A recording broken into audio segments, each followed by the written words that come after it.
And just to let you know my little background.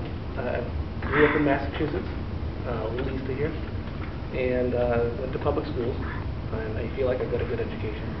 I went to UMass, and after that went to law school. I came back to the state after law school because I grew up here. I thought it was a great place, and I wanted to settle here. I've been married 20 years. My wife and I have 4 children, and actually we actually have do foster care too. So we have actually 3 foster kids right now, and so it's quite hectic at home. My wife's not too happy that I'm out till 9 or 10 every night. But, it's only 6 more weeks. I'm looking forward to getting back to see my family more often. But I'm out here because we need. I feel we need better representation in the state, just like Bill feels like he needs to go to Washington, because the folks who are in there aren't listening to us. They don't respect us when we have citizen petitions on the ballot. They, like when we asked them to lower the income tax back, was it 8 years ago? They said no. And of course this year the 3% sales tax question is going to be on there, and if that goes in, there's going to have to be some, I know what's going to happen. It's going to start now. There's going to be the scare tactics.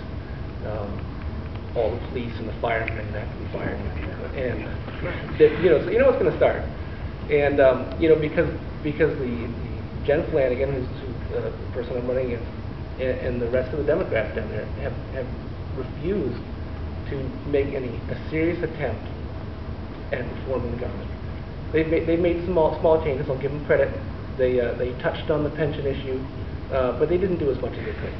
The Republicans, I know, I've spoken with the senators, and they put forward every year a whole slew of reforms that would cut back over $1 billion in the budget each year, and the Democrats say no every year. And in the last year, what they do, instead of cutting back and saving, just doing a little reform, save over $1 billion, they raise their sales tax so they could raise, what was it, $600 million. So they're getting half the bang for their. What have they done? They've hurt us. They've taken money out of our pockets that we can't spend as we choose for our families, for what we want to do.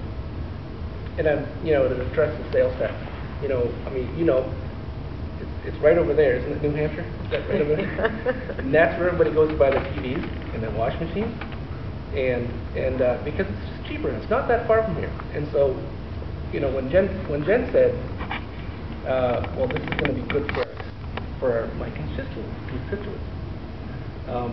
I don't know what constituents she had, but she represents North County here, and she represents a bunch of towns that border New Hampshire.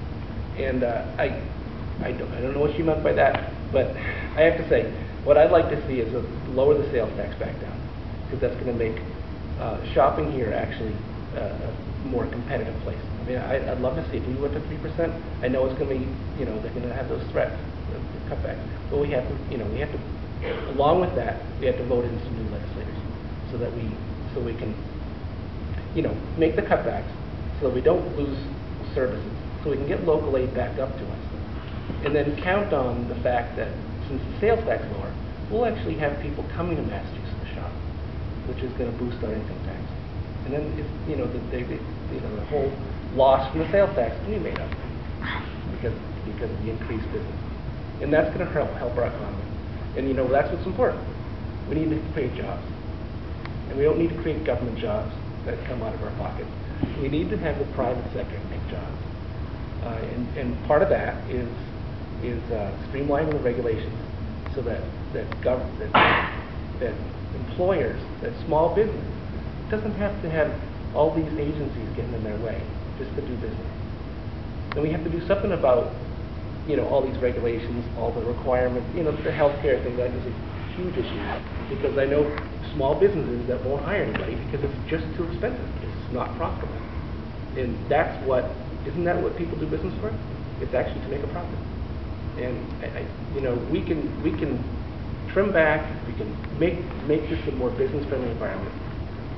and then people will be happy to make jobs. So I don't want to talk too long because we have a lot of time for answering questions. But thank you very much. I ask you to vote for me in November along with Bill, and I'll certainly be around to answer questions if you have them. Before you sit down, I would like to ask you one question specifically before we get to Bill. New Hampshire has a part-time legislature that gets paid $100 for a year, Yes. and somehow still manages to get people to run for office, somehow still manages to have their roads paved, to have their schools have enrollment, to have their trash picked up, and to have their people taken care of with a safety net. How is it, do you think, that New Hampshire manages to do this without a sales tax and with their legislature making $29,000, I mean, what is it, $35,000 a year these days? He's in Massachusetts for what you're making for being a state legislature? The state legislature is making around 60.